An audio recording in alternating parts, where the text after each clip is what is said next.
What's going on, everybody? Welcome to Steelers Breakdown. I'm going to do it a little differently today. It's a shorter episode, similar to the rewinds, but I do just want to kind of recap some of my thoughts from the Jets game, and let's kind of go over some of what I think we learned.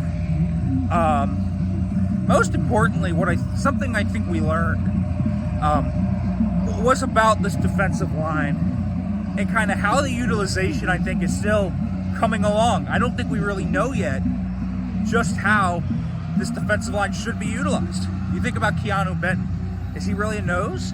I mean, I think we look at like the history of him as a player, and substandard run defender has been pretty much the book on him since coming out of Wisconsin. He's a very useful pass rusher. Gets a lot of pressures, still has to finish, but this guy is not a great guy that anchors double teams and doesn't get moved out of the box. We saw him get thrown over two gaps multiple times in that game against the Jets. And I just thought that was such a huge issue for the Steelers.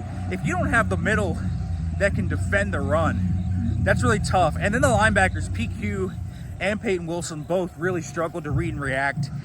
I thought it was a two-pronged issue. I don't think Cam and those guys had great games, but I think you watch the tape, and it's a lot kinder to them than you probably would think. It really is. I really think that the Steelers have to kind of work on finding the right formula and finding the right guys to play where. You know, you think about Y.A. Black. I thought he played really well, honestly. Like, I watched the tape, and I came away impressed with Y.A. Black.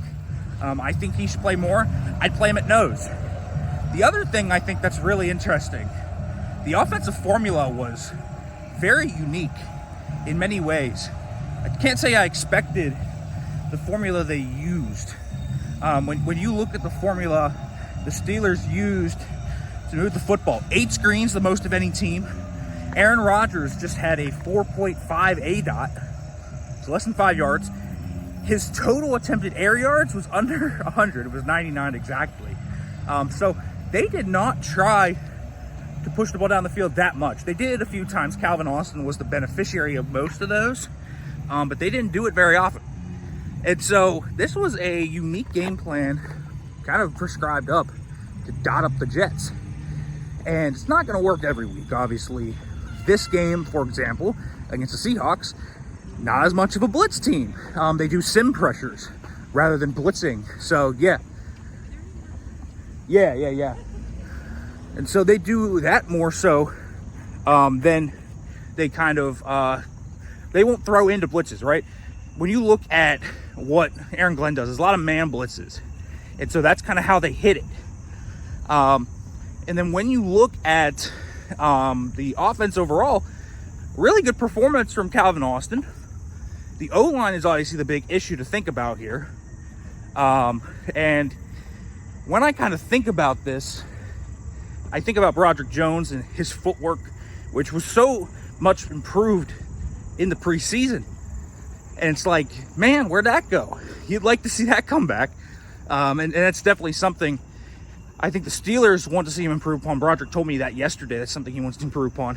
I think Fautanu was pretty fine in pass pro and struggled in the run game, but I just think this run scheme is pretty hard to block for. It's got a lot of hard blocks in it.